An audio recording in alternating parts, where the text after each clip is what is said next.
The Asia Regional Funds Passport currently consists of 6 countries, Australia, New Zealand, Japan, Korea, Malaysia and Thailand.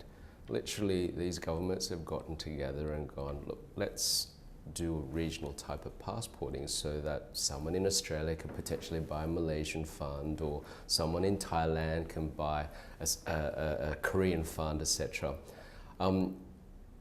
If you look at the sole purpose, what are they trying to create? They're trying to create an environment within the region to strengthen the financial services industry, to ensure that there's knowledge within that.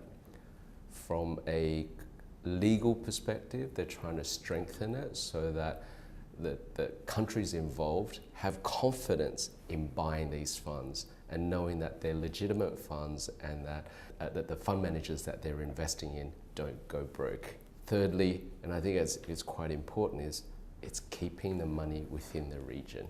So they're trying to foster and grow the economy. What they're really trying to gain is that if we look at the markets, Australia is predominantly a very domestic market. Same with Korea. What they're trying to do is foster the investors in those countries to give them more choice.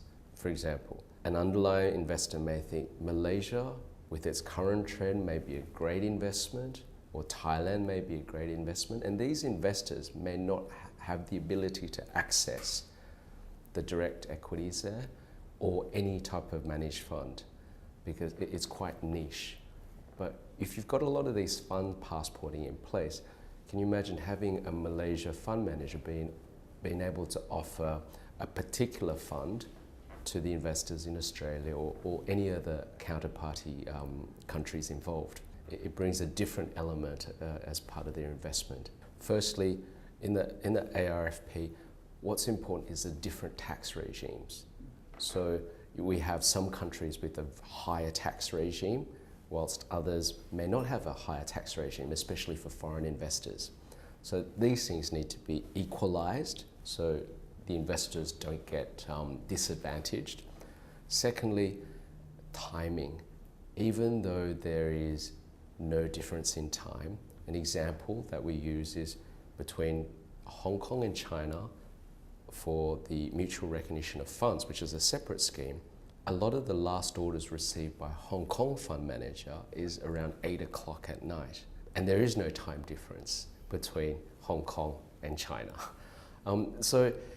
And why has this come? It's because every single country have their own little operational process. And so if we can harmonize this and deal with the challenge, I think the scheme will be quite successful. So it's important that there is that education in place, that the front sales staff understand that there's a new initiative going on, there's additional funds, and how their underlying clients are able to access these. The successful fund managers worked with good distribution partners. So partners who they've known for a long time, partners who are able to explain the brand of the fund manager, their investment style, and the value that they add as a fund manager. And once they know this, they're able to pass this information on to the client. When you engage in distribution partners, if their distribution power is large, it's also about how long have they been working together, are they in sync, are they able to help market, help clients understand what this fund manager is about. So it's ensuring that there's that transfer of knowledge. Secondly, and that's most importantly, is the operational efficiency of this. It's all great having business initiatives started, but if they haven't gone through the thought process, what happens when I have X number of clients who place orders? How am I going to treat these orders? How is that going to flow into my system? What type of reporting do I need to generate back and give to the clients and to the wealth advisors to pass on, and the timing of that. And we need to ensure that all models operationally, from a business perspective, can be scalable.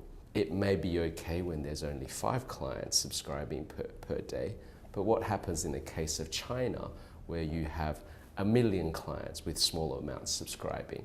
And this really impacts a fund manager's profitability, so they need to ensure that their operations are fully efficient and scalable.